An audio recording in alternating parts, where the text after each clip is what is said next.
भाई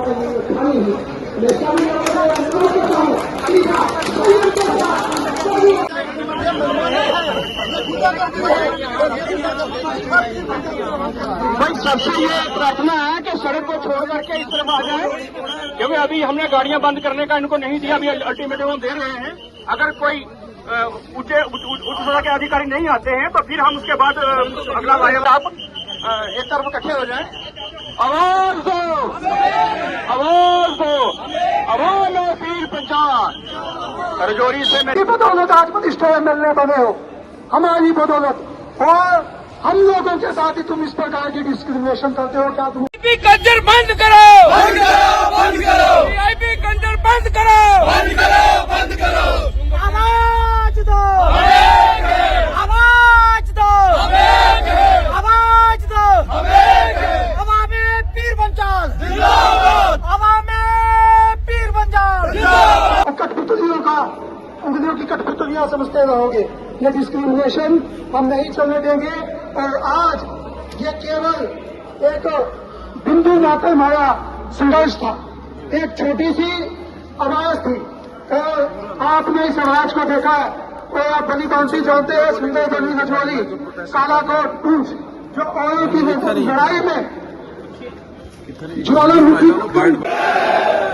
आज ये प्रोटेस्ट जो रखा गया है, ये इसलिए रखा गया है कि इस शुगर टनल को जो है जल्दी से जल्दी खोला जाए। जैसा कि आपने देखा होगा, पिछले दिनों में एम्बुलेंस में एक बच्चा आया जो वेंटिलेटर पर था, वो इमरजेंसी थी, बहुत ज्यादा चिल्लाते रहे, कराते रहे यहाँ पर वो, लेकिन इन्होंने उनको जाने नहीं दिया। वीआईपी जाते हैं उनके लिए खुला होता है, बाकी कोई आता है उनके लिए खुला होता है, लेकिन आम जनता के लिए ये बंद है। पैसे जनता के टैक्स के लगे हुए हैं और लोगों के लिए बंद रखा गया है। इसलिए अगर कोई ठेकेदार काम करता है तो उसको एक टाइम पीरियड अलॉट किया जाता है और उसके बाद उसे पेनल्टी ली जाती है। बीआरओ या कैसे डिपार्टमेंट है जिसको आज 2 साल हो गए हैं ऊपर, लेकिन उससे कोई पेनल्टी नहीं ली जा रही, ना उनसे पूछा जा रहा है भाई इसको आपने खोला क्यों नहीं। इसलिए ये जिन पीर पंजाल के लोगों को ये भेड़ बकरियां समझते थे, आज उन पीर पंजाल के लोगों को इन्होंने देख लिया है। ये लोग जिस वक्त पहले तो बोलते नहीं है, लेकिन जब बोलते हैं तो वे पीछे हटते नहीं है। लेकिन इसलिए हम यही चाहेंगे बीआरओ वाली जितनी भी हायर अथॉरिटीज हैं कि जल्दी से जल्दी स्टैंड को खोलें, वरना कल ये ना हो कि एजिटेशन कोई और रोक ले और आपको जवाब देना मुश्किल हो। क्या कहेंगे प्रोटेस्ट के बारे में? सबसे पहले तो मैं सेंट्रल सरकार का और नितिन गडकरी जी का शुक्रिया अदा करना चाहता हूं कि उन्होंने जो है रजौरी पुंछ की हालात देख के, इतनी खस्ता हालत थी रोडों की, और उन्होंने जो है ये रजौरी पुंछ रोड पर जो है टेंडर दिए। सबसे पहले मैं सेंट्रल सरकार और नितिन गडकरी जी का शुक्रिया अदा करता हूं। दूसरी बात यह है कि हमारी जो मौजूदा सरकार है, एनसी सरकार, उन्होंने पिछले 2 साल से जो है हमें लोगों को जो है खजल करके रखा हुआ है।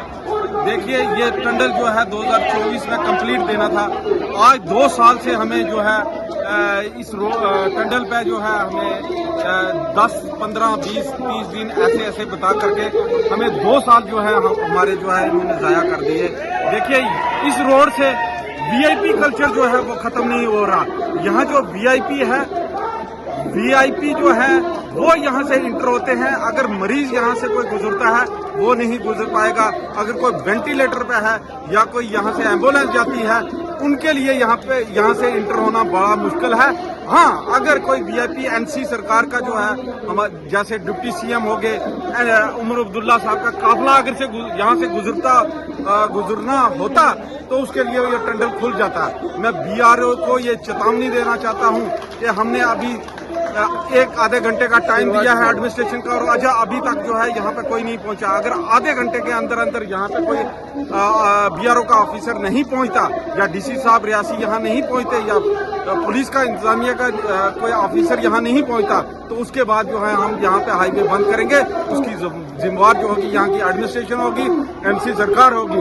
मैं पूछना चाहता हूँ जो हमारे डिप्टी सीएम हैं उनसे कि आप दूसरे तीसरे दिन जो आप घर आते हो, यहाँ पे टंडल के बीच में खड़े होकर एक वीडियो बनाते हो कि आज काम क्यों नहीं हो रहा, ये नहीं हो रहा, वो नहीं हो रहा। ये लोगों को बेवकूफ बनाना बंद करो। ये आप लोग जो है बेवकूफ बनने वाले नहीं हैं। आप लोगों को पीर पंजाल खिता पीर पंजाल के लोगों ने इसलिए वोट दिया था कि आप जो है इस एरिया की डेवलपमेंट करोगे। आप लोगों ने तो बेड़ा गर्क कर दिया। हमें हर बार जो है प्रोटेस्ट करके ही जो है अपनी मांगे मनवानी पड़ती है। मैं एडमिनिस्ट्रेशन को और एलजी सरकार को और सेंट्रल सरकार से ये रिक्वेस्ट करना चाहता हूं कि जल्द से जल्द इनसे हिसाब लिया जाए कि कितना पैसा लगा है। यहाँ पे आप देखिए ये टेंडर जो है ये बीच में सेंटर में द्वार दी है। इस द्वार देने का क्या मकसद है? हमें लगता है कि इस टेंडर के अंदर कोई डिफेक्ट है, इसलिए इन्होंने ये द्वार दी हुई है। इसकी पूरी इन्वेस्टिगेशन होनी चाहिए और जो इसमें मुलव्वस होगा उसको जेलों के पीछे डालना चाहिए।